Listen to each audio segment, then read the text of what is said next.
Hey everybody, JKR here, presenting to you colorful commentary for November 2010's fan favorite cartoon, Blast to the Past. I learned a tremendous number of things from this cartoon, including do not include the new cartoons in the fan favorite vote or they will automatically win. There wasn't really much competition this month because everybody wanted Blast to the Past, so it won hands down. But kudos to the two runner-ups, which were Wake Me Up When We're at E3 and Gobble Gobble Boom. You guys put up a good fight, but you just couldn't compete with the new animation style, I guess. Let me precursor this by saying this is about the 15th time I've recorded this commentary. I tried to include all of the information I wanted, but the cartoon is so darn short that I've never quite gotten it fast enough. So here we go, take number 15. Let's see if it works this time. An interesting bit of trivia is that Old Space Chicken only actually has one new line in this cartoon, and that is, "What the? Who are you?" It was very difficult for me to emulate that, and I couldn't get the sound quality to be as terrible as it is in the rest of the cartoon, but his final line was actually stolen from Lazy Is As Lazy Does. So go check that out. Right here, where Space Chicken takes off his helmet, is a very interesting blur effect, an animation technique that I will show you after the cartoon is over so I can spend a little more time on it. It's kind of a fun little thing.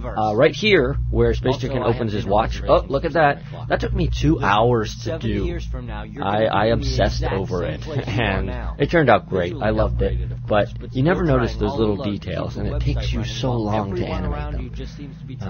Right here coming up, when Space Chicken leans forward, we have another blur effect right there, which I will again show you afterward. I love that face of Space Chicken, the new one. He just looks so forlorn and crazy.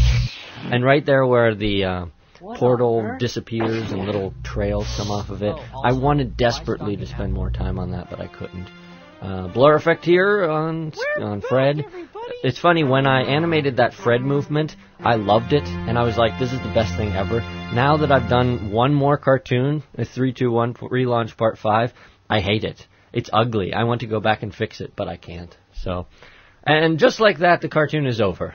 I cannot believe that it was so short when I'm trying to do commentary. But hey, I got through it this time. So let's go ahead and take a look at those couple effects as a special little bonus. Here we have a single frame of that scene of Space Chicken taking off his helmet, and it's only on screen for one frame, so you never actually see it when it's in motion, but it just adds this feel to the whole movement that makes it really pop, and it's a great effect for really quick movements. I kind of maybe overused it in this cartoon because it was a short cartoon and it's featured 3 times, which you should never really do, but it's a really cool effect. And Warner Brothers cartoons use it tremendously well and a lot.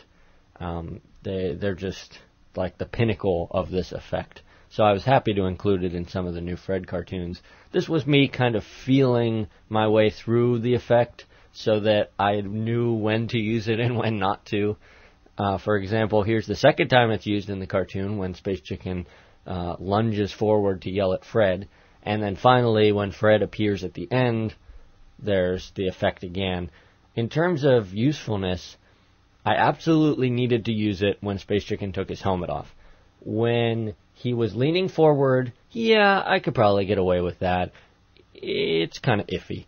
When Fred popped out of the logo, that was stupid. I should never have done that. But at that point, I was just enjoying it so much that I was like, oh, let's put this everywhere. It's not a good idea. Don't put that everywhere. You only want to use it little bits here and there. Here's another fun little fact. If you go watch 3-2-1 Relaunch Part 5, the door slamming in the beginning, it has this effect on it. So if you watch really carefully, you can see that blur effect on the door. That is one of those instances where you want to use it. I don't think it's anywhere else in that cartoon, as it shouldn't be, because there's nothing else that moves that fast. But the door slam is so lovely because of that effect. So now you know some of the secrets. And don't tell anybody. No, you can tell whoever you want. I hope you enjoyed it. And if you didn't get a chance to, be sure to vote in next month's fan favorite cartoon vote over at fredthemonkey.com. I don't know what month you're going to be watching this, but you can be assured that if you follow the link on the screen, that you will be able to vote in some month's contest and leave a little review.